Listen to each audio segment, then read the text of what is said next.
Good afternoon, everybody.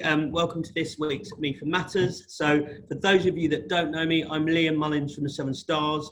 And I'd just like to welcome everyone and thank you very much for joining up. It's really encouraging to see so many people wanting to hear from some fantastic guests today.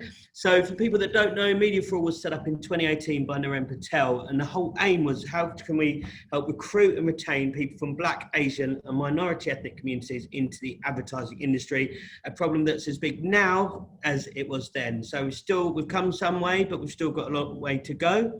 Alongside the kind of recruit and retain pillars, we also think about how we can help people of colour to rise within the industry. So we know that we want new entrants to join, but if they look up and they don't see people that look like them in positions of influence, it's really hard. And what we find is that the kind of, the longevity that they stay in the industry isn't really not there. So it's something that we really need to continue to focus on. We also really think that in order to drive that change momentum, we need to have a platform for real open discussion and conversation. And that's why we launched Me for Matters. Even people within MIFA, we don't always know the right language to use. Sometimes say the wrong thing. Sometimes we're nervous about getting it wrong. The whole point of this platform was how we can all come together and have a real discussion and not have that fear. So it's a real safe space. And we know that all of us are part of the problem and we all need to be part of the solution together. It's not one group more than another that need to start to make a difference.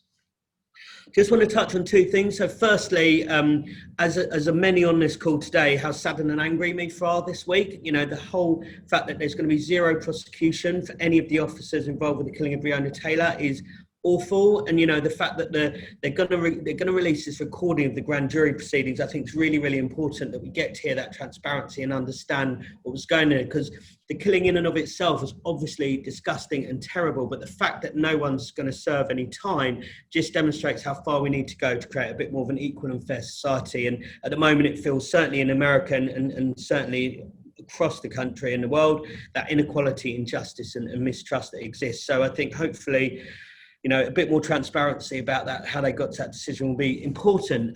So about today, when I wrote this morning, it was grey and raining. So I was going to say on this grey and rainy Tuesday, it's somewhat fitting to talk about Black History Month. So really celebrating a culture that's colourful, deep, rich as it is, as difficult, sad and hard in places. And growing up, it was made really clear to me that I was of Jamaican descent and that some of my forebears were from West Africa. And I knew for sure that my granddad did, and unfortunately not with us anymore, made the best silver shanaki out there. But beyond that real surface level, it was hard to understand what Black History Month was about. And we thought it was important that we discussed it today, because it's not necessarily about putting up a poster, it's about how we deliver it with impact and how do we ensure that it has real legs to cover, the whole month, but also how does it live beyond that. And we genuinely think the more we can educate around Black History Month, it helps people understand, become better allies and have a greater understanding of that lived experience. I've definitely talked too much this afternoon already, so apologies for that. There's a bit of a safeguarding piece. So as I said, it's a real safe space, but if anyone's triggered by anything that we talk about or needs any emotional support, our friends at NABS have an advice line. It's open to anyone in the industry, and I'll drop in the details about that below.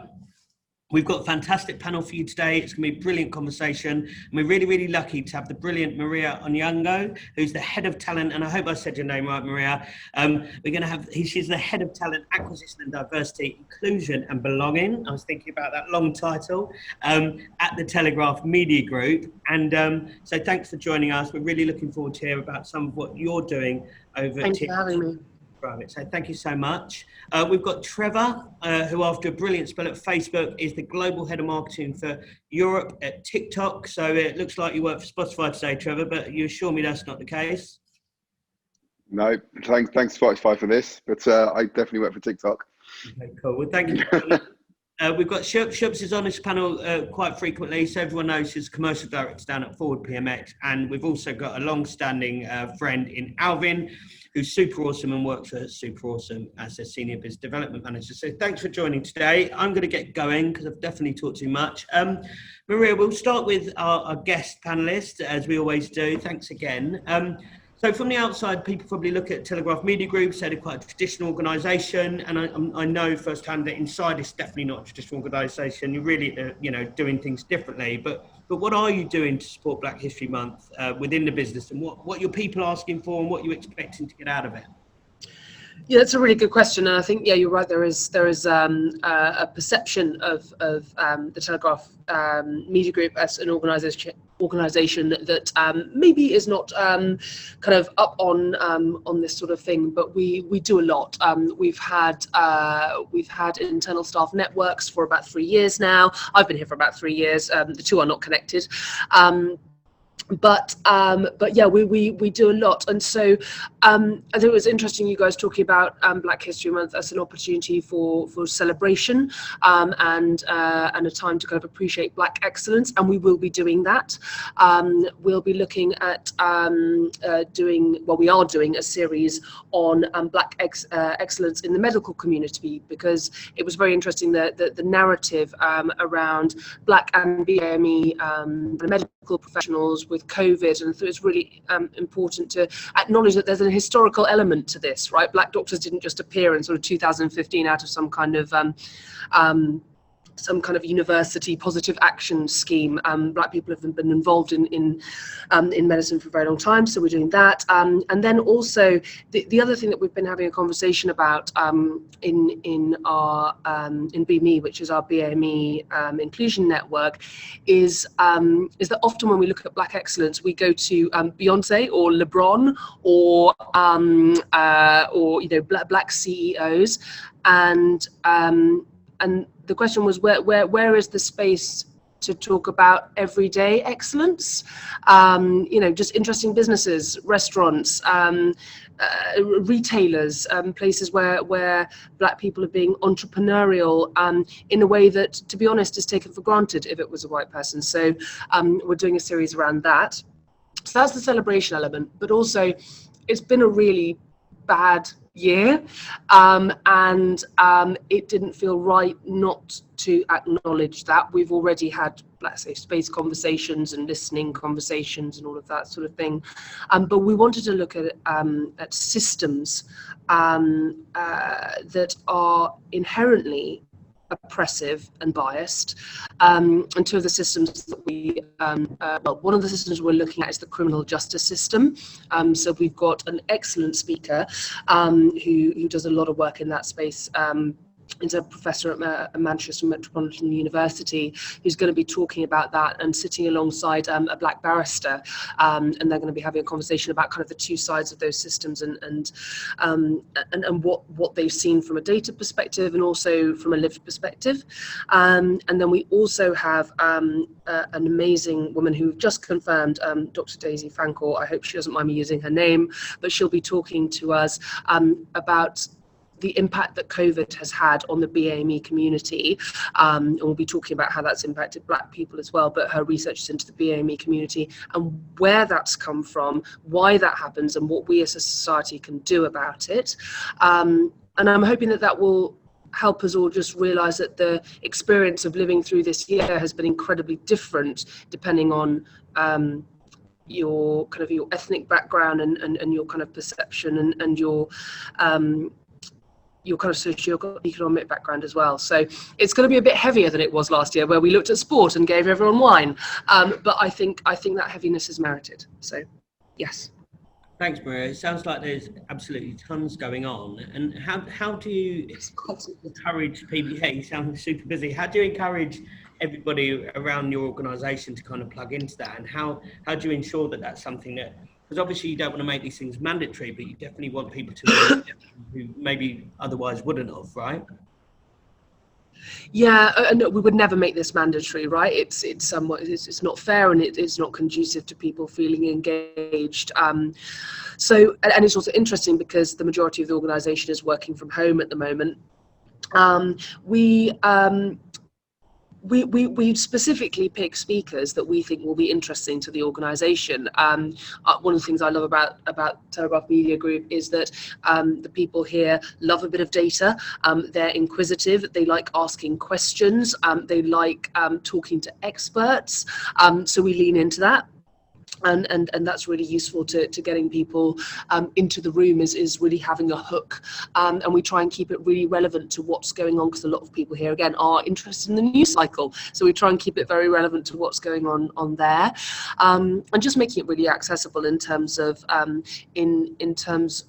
making it clear that you don't have to be an expert. It's open to everybody, and what am I trying to say? And that there's no blame here, right? And that's partly why we do try and use experts. We try and use people that can give a very balanced viewpoint. That it's about opening you up to voices you might not have heard before, building empathy, building understanding. But it's not a lecture, right? Yeah. So that answers your question. No, that totally does, and I really think the balance between the positive and all the celebration with actually it's been an incredibly tough year. I think that's really important balance to get, and it'd be good to hear from some of the rest of the team on that. I also think, hopefully, the fact that BLM is so much more front and centre than it ever has been for all the wrong reasons means that there is a latent desire to learn, people to educate themselves, and people to work out what they need to do to be better allies in the workplace or with their friends and family. So I really think that the way you're doing that is absolutely, conducive to that. I think, Trevor, just thinking about TikTok and thinking about, you work for a platform that's almost ubiquitous amongst specific younger audiences, although I know that it's not just a young group, and you can advise me why I should spend more of our agency's money with you after this today. But how do you balance BLM, Black Lives Matter, and Black History Month? What are you doing kind of within platform, but also what are you doing within the organisation itself? So, the Black History Month this year, the UK, we're taking it extremely seriously. I mean, if you open the app today, the first thing you'll see is a placement that is a teaser for our Black History Month activity this month, which is going to be significant because we acknowledge that this has been a year, particularly for our community.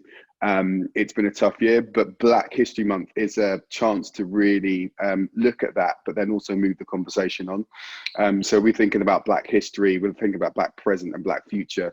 And we want to think about the individuality of those stories, because when I think about Black History Month, or just the discussion around Black voices, it's always been quite homogenous. There's never been a talk or a discussion of Black voices or Black personalities that is beyond just what you see as this homogenous group of Black. We have a diaspora in the UK that we have to talk about, and there are individuals that are doing really great things across multiple industries. It's not just about sports and entertainment. And TikTok has this platform where people can tell their stories, their authentic stories, in really interesting ways. So this year we've got this campaign called My Roots. So we've got some headline famous Black people across multiple industries that are going to be telling their story through lives, but also we want individuals to upload their own individual stories, talking about their lives on our platform under the My Roots, the My Roots hashtag, and we will showcase those across the course of the month on our platform. We're also doing lots of out of home advertising as well, in order to really make sure that we are telling those individual stories. I think we have to move on from the start of this year, because I genuinely think there's a bit of apathy that is settling in, particularly from people who we want to be our allies.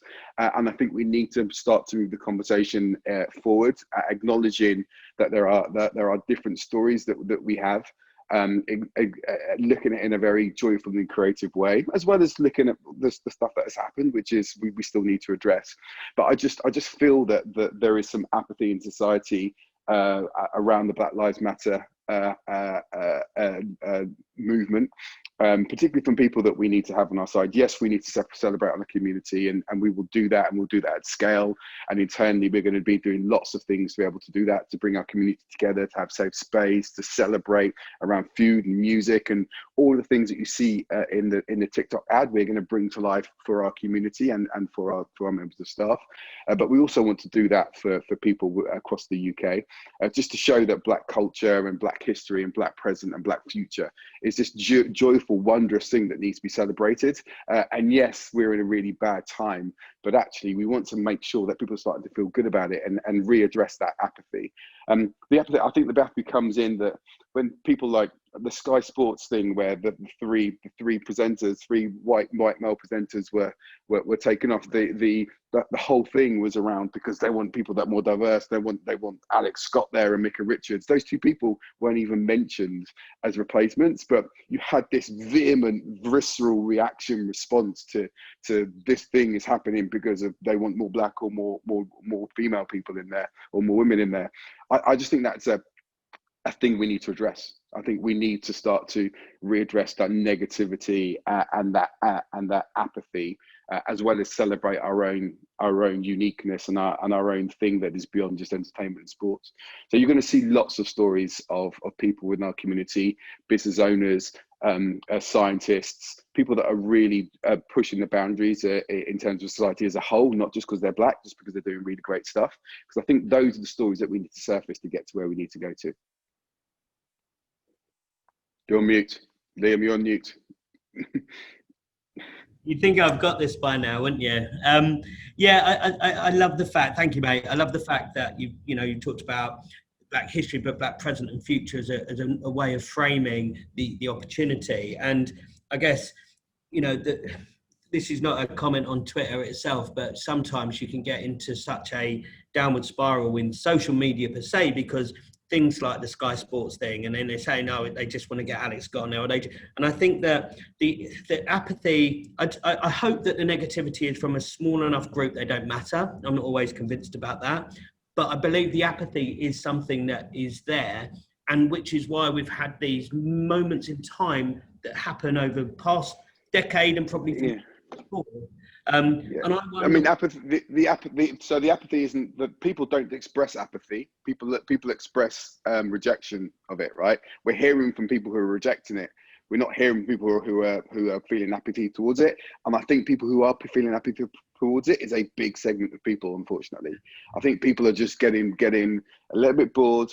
But also from the people who are used to privilege, this is starting to feel what equity feels like, right? And equity feels like oppression if you're been in a position of privilege. And I think that this is what we're feeling as well. So it shows that there is some movement towards what we're trying to do, but it means that the movement is actually a lot harder because people are starting to feel that their privilege being challenged, right, and pushing back against that. And that's what now we have to address. And that's where it's that apathetic, silent middle. And that's a huge problem. You know what, that's listening to both yourself and Maria, it just sounds like the education and using Black History Month as a platform to get people to lean back in and understand why they should care, why it's important, why they can't be apathetic, because being apathetic, you might as well be racist, right? You need to be anti and proactively so. So hearing what you're both talking about, I think it's really, this month is more important than it's ever been in getting it back on the agenda and having a platform of education to bring that. Shucks, tell us a little bit about, what's happening at Forward. How are you coping with, a month that normally is really visible hopefully really visible in people's organisations, but a lot of people are in the front rooms. A lot of people are not where they all are collecting and creating that joined up voice. How are you dealing with that? I think first of all, sorry, I hadn't realised it's breaking up a little bit. I'm hoping you can hear me okay, because I had a bit of a breakup. So first of all, I wanted to just mention that it's amazing and brilliant that platforms like TikTok are making and putting so much effort into Black History Month. And the reason why I say that is because, your core user group is that younger generation. And it's really important for us to get the messages out to them, to give them the role models to follow, for them to understand that there is a different future, that there is a different today than what it was before. But at the same time, it's really important for us to understand why we are where we are today. And it's a combination of those things that we're trying to bring together at Forward. And it is difficult because we are not back in the office. I think we've got about 20 people back in the office at the moment. We've got a bit of a refurbishment going on. So even if we wanted to, we couldn't be in the office. But the ways in which we're trying to bring people together is to have a series of events. And our events actually kicked off the back of BLM. We started a series called Learning for Change. because we really feel that change will only come from people understanding how we got here, and that education piece and history we believe is really important, as well as understanding how that's impacting people today and how people are feeling today. So we've done I've talked about having open forums and safe spaces for people. We obviously continue to do those. But at the same time, we celebrated Abolition Day on the 1st of August and had the first female professor in Black history to talk to us, Oliver Tatel. And this time we're hoping to get someone else just as prestigious to come and talk to us about Black History Month. And we're sticking to the theme for that, which is the vote, and kind of acknowledging the struggles that the Black community had to go through to actually get the vote. I don't know if anyone knows, but the First Amendment was passed, not First Amendment, I think it's called the 14th Amendment was passed in 1868. But the system has its ways of preventing people from voting. Things like poll tax were brought in. I think there was also the grandfather clause where your grandparents had to be born in America for you to be able to vote. There were a number of things that were thrown at the community to prevent them from voting. And it wasn't until 95 years later that the Attorney General kind of put in force the actions that need to be done to be able to enable people to vote. So it's about understanding that there are real systemic issues that have caused the troubles that the community is facing and still faces, and they were as early as 1970, which is not that long ago, and in many people's lifetimes. So a lot, as well as doing more of a historical piece, we're also looking at doing a series of events over the month which call upon our friends and our colleagues to talk about lived-in experiences, because it's really important. We talk about voices. We want to hear from our colleagues and our people in whatever way they want to share. So we're not forcing people to go on video and share. We've given them a number of different routes. They can write about it. They can have someone else talk about it on their behalf. But really to help people understand what those experiences are today. Because unless you understand the experiences, you don't know how to help, I think. And it's acknowledging those things. So that's how we're hoping to, bring to life Black History Month this month. Thanks, Sherbs. That's really interesting. I think there is definitely not enough reading that you can do in this space. I'm reading a book at the moment called Strangers and Lovers, which is all about Trevor, you talked about the diaspora, you talked about post-war Britain, and communities from all over the world came to help rebuild this country, and that's part of my history, and there's things in there I'm learning for the first time as well. So I think what we can do to encourage and educate is really important. And I guess, Alvin, just a question for you that we've had through is, there's a lot of call this year to say, why Black History Month? Why not? We should just do things all year. There should be a regular drumbeat of stuff happening. And you kind of have that sentiment, and you've got to balance that with people going, well, hang on a minute, my company's never talked about this before. My company's, why are we jumping on the alleged bandwagon now? So I guess, what's your view on both of those points? Yeah, I'll try not to waffle because I've got a lot of thoughts. When I thought of the question, I just thought, oh my God, I could say a million things about this. I guess because often, not even just when we talk about Black History Month, not even Black Lives Matter, you even look at things like Pride or International Women's Day. There's a lot of people say, well, there's often brands like, is it M&S or Pret who did the LGBT sandwich? And people are like, well, hang on a minute, that's all very lovely getting out a sandwich, but how are you helping the community? So on the one hand, I understand that actually you think, well, it's like puppies aren't just for Christmas, right? Black people aren't just around for 1 month. The struggles, the celebrations shouldn't just be 1 month.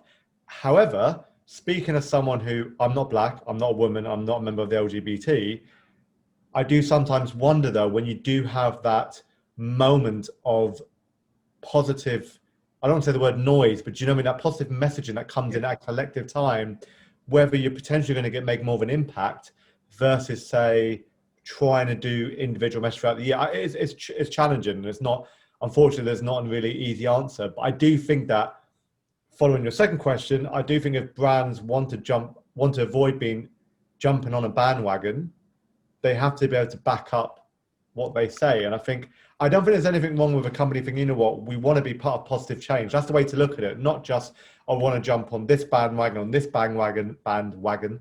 It's more about actually, we want to be part of this positive message. We don't want to just sit on the sidelines anymore.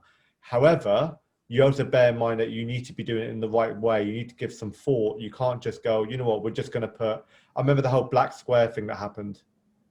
And I don't know about everyone. I mean, I've said it to all my friends, I just thought it was stupid. Honestly, I just thought, I don't care. That's not going to mean anything. I know other brands like L'Oreal got called out for it in relation to what they've done in the past, but then they reacted in the right way and that sort of thing. So I think as a company, if you're doing it for the first time, you need to genuinely think, why? What's the intention? Who's it for? And potentially probably get the right people in the room to come up with your strategy. Don't just do something for the sake of it. Don't just don't just put something on your Instagram and think that's going to do the job. But that's just my personal opinion. But I do think it's a bit of there's not an easy answer at all, unfortunately. No, I hear that, Alvin. And I think, your point about a moment in time where you can be noisier, and I know you didn't want to use the word noise, but I don't think it's a terrible word to use because it's about creating that impact. And Maria, is that sort of something that you've had to balance at TMG in terms of, how you guys, how noisy you can be in that month, or have you, Yeah, good question. So yeah, I think everything Alvin said was absolutely right. It's not an easy question to answer, and I thank God that this is not the first year we are celebrating Black History Month, because I think it is an awkward conversation, and I think where you have employees who are questioning it, I think that's absolutely right that they question, well, why now, and is this performative? And I think organisations should expect to be asked that question and have thought about it, because once you open that box of we are going to do something about this, you can't close it again, and it is irresponsible to open that box if you are planning on closing it once November the 1st hits. So I completely agree with everything Alvin said, and now I've forgotten your actual question to me. No, I think it was along those lines, which is how do you how do you make the noise enough space for it within the general cadence of what happens Monday to Friday within an organisation, I guess. Yeah, good question. So I think that there is some truth in the fact that when it's your month or your week, it provides a useful structure, I guess, and it provides an incentive for organisations generally to feel obligated to do something. You get, more support, potentially budget gets put aside for all of that sort of thing. But I think you also do have to be quite careful that, again, come November the 1st, it doesn't get forgotten about. And that's where you need kind of people who are permanently in a D&I role or have this as part of their objectives in an organisation to keep that conversation going. I think what it does do is create space for individual issues, because we have 6 separate employee resource groups. This is a very busy time of year. We've got National Inclusion Week, we've got Dyslexia Awareness Week, we've got Black History Month, Diwali coming up, and so creating space for specific issues I think is actually quite important. You have to make sure that space isn't doesn't end once the kind of once Black History Month ends. So we've developed a calendar of events, right, and we try and make sure that calendar is as balanced as possible across all the different elements of D&I that we need to look at, but it is tough. Yeah.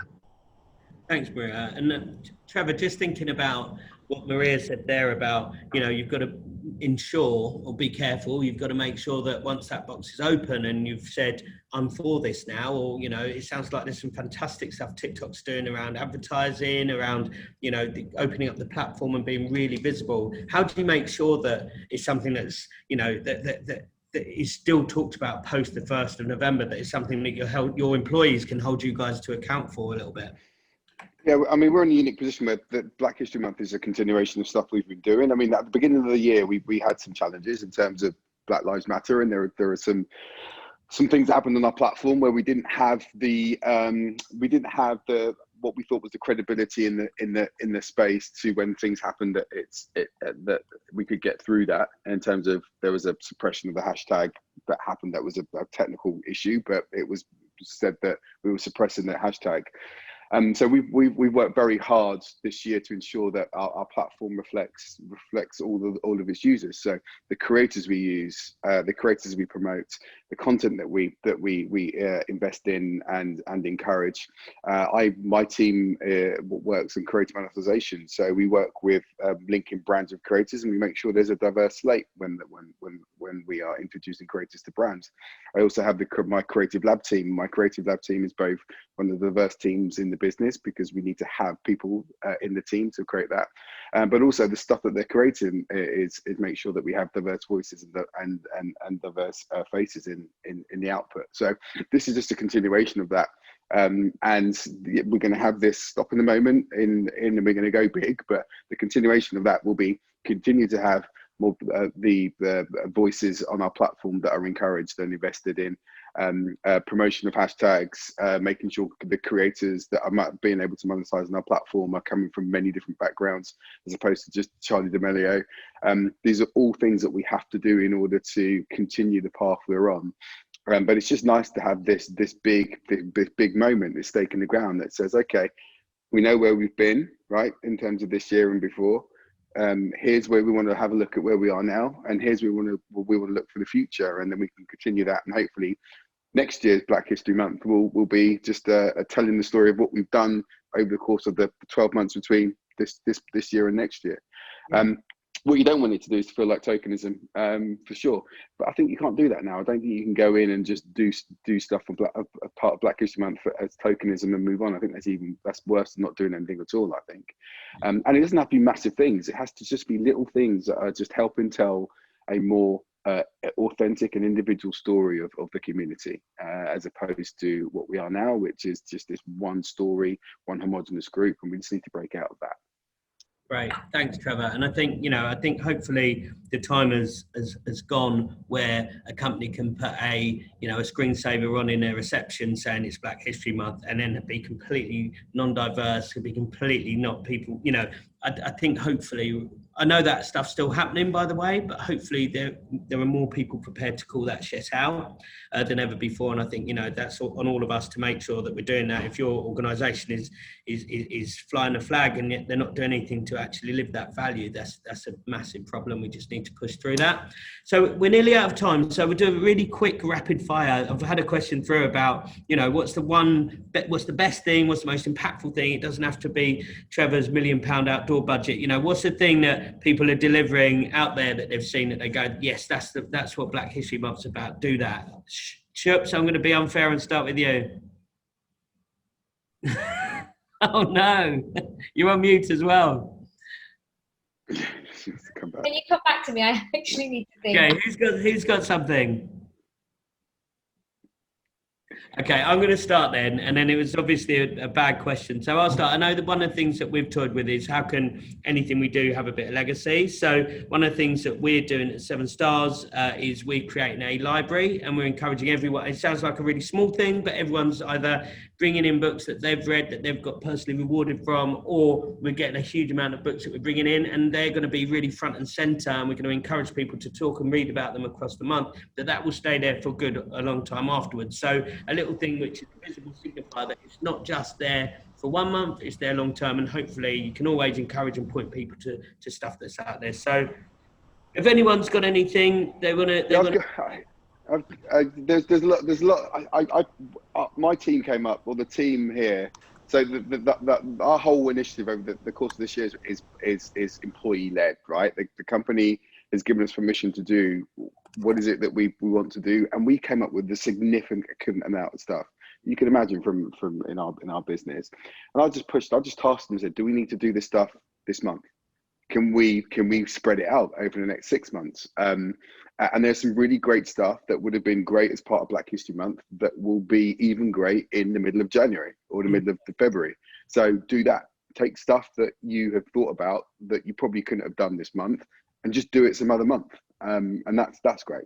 Do you know what? I love that. I also love that Maria talked a bit about they're not a speaker because they're black. They're a speaker because they're an amazing professor or because they're an amazing scientist or whatever. And I think the sentiment there is don't have to force 3 speakers a week into Black History Month. Push some of them into places because that person's still flipping awesome at that point in time. It doesn't have to be just this month. I like that. Do you know the reason why I got stumped earlier? Sorry, go on, Maria. I didn't realise you were No, you go first.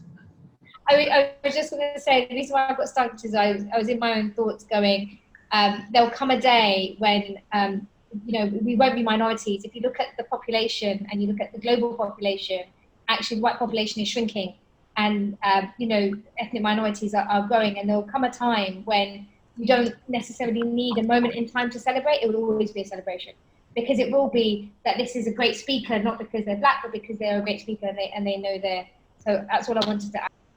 No, thanks for that, Sherbs. Thank you. Maria, I think you had something to build on there as well. I did. I think the library idea is brilliant. We've got a library and it's been great, although you will find that 10% of your books go walkabout, so budget for that. But no, that's been absolutely brilliant. I was thinking of a couple of examples, and again, it was along the line of books because I always default to books. It's not something that I've seen, but if I ever have enough budget, I'd love to do it. It's just sending a book to everybody in the organization, and it would probably be like a Rennie Edo Lodge one, not speaking to white people about race, or a really effective book, and be able to send that to everybody in the organization and say, look, everyone needs to read this. I think that would be absolutely great. The other thing that it was Guardian talking about one of our competitors, but I thought it was really effective for an organisation like them. It wasn't Black History Month, to Trevor's point, tellingly, when they did the Galdem takeover. So Galdem are an absolutely brilliant platform, and I think just amplifying the Black and BAME voices in that way was absolutely brilliant. Kind of using the platform you have in the way that you can to kind of amplify Black voices is really, really effective, rather than, again, putting a tile or putting a slide. What are you actually doing to kind of change the situation? So I thought that was really effective. Brilliant, thank you. I totally agree. Liv is super awesome in everything she does, and I definitely think as a guest editor, it was a very good issue. I've got to agree. Yeah, it was brilliant. Yeah. Thanks, Maria. Alvin, you've been surprisingly quiet. That's very unlike you. It took me a while to think of an example. So I only found about this a few days ago, but have you heard of someone called the Black Farmer? Is anyone familiar with this? Yeah, I've only heard about it, and I thought it was really, really cool. The idea of, is he the only farmer in the UK, the only black farmer in the UK, from what I've heard, or was he? He was when he found it. I don't know if he still is, but definitely. So he's got. I think there's a new TV ad coming out soon, which is all about Black History Month. But I think it's really great that the supermarkets have supported him in a way as well. So it's a great way for big chains and big brands to amplify a voice. And I think now, because of him, there's going to be a show on Channel 4 about young black farmers. Yeah. And that's getting more visibility. So I think that's great. I think that is great. And I think 2 things. Number 1, his sausages are bloody brilliant. Number 2, sorry for you your non-meat eaters out there. Number 2, I think we mustn't ever forget the importance of what we do in our industry shows up in the great public out there. So I think wherever we can use that impact to create more stories, more noise is super important. And we are out of time. So I guess this is the bit where I say massive thanks, Maria. It sounds like you're doing some phenomenal stuff down at TMG, which is really, really encouraging to hear. So thanks for your time today. Thank you. Well, and we've got, I think we've talked about this before, I think we've got nearly 70 different people who are Me4 mentors from all across the industry. You've got 3 of them here today, Alvin at Super Awesome, Trevor at TikTok, and Sherbs at ForwardPMX, from all different industries and sectors with different levels of experience. If you need some help, if you want some support, if you've got some questions, these are these guys are the guys to reach out for and get yourself a mentor, and we can totally help. Thank you very much. We're back in 2 weeks' time. We'll publish what that topic's going to be about. It's nice that I've not had to rant as much today, because this is genuinely an opportunity to be uplifting, educational, and create a real impact. So thanks for joining, and we'll see you all soon. Cheers.